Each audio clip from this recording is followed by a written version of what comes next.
It all began on a sunny afternoon.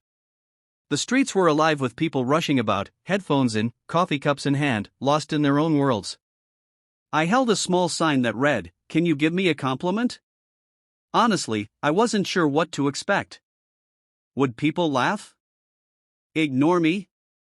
Or maybe, just maybe, they'd stop for a second and share something kind.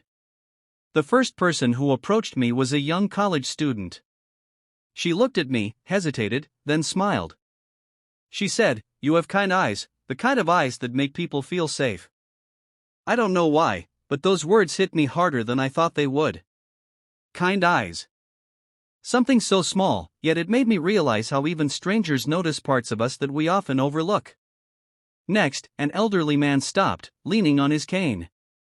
His voice was calm but full of life. He looked at me and said, "You remind me of my grandson. He has the same energy. Don't ever lose that warmth in your face." For a moment, it felt like I was carrying a piece of his memory with me, like his words connected me to someone I had never even met. Not everyone stopped. Some walked past without even glancing at me, and that's okay.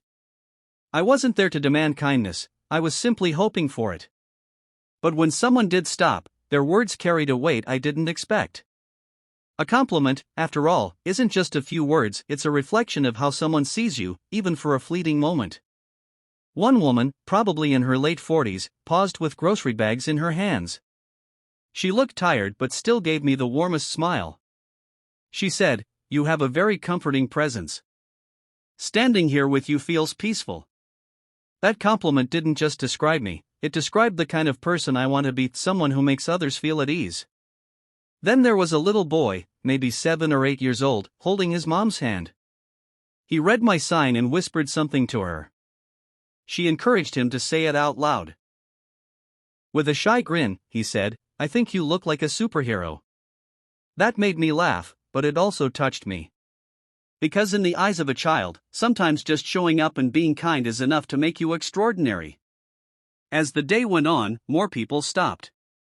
Some compliments were about my smile, others about the way I spoke, and some were simply about the energy I carried.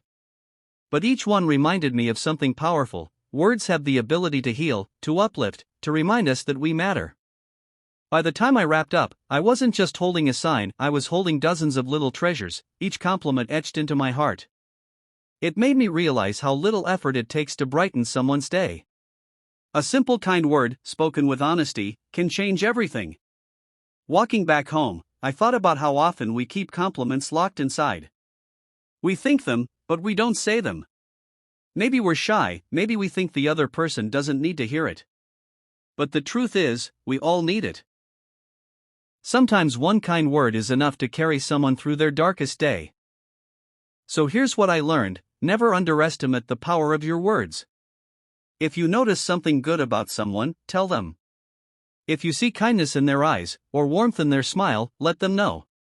Because you never know, your words might be the exact thing they needed to hear. Thank you for joining me on this journey. If this video touched you, share it with someone who could use a little light today. And remember, kindness doesn't cost a thing, but its value is beyond measure.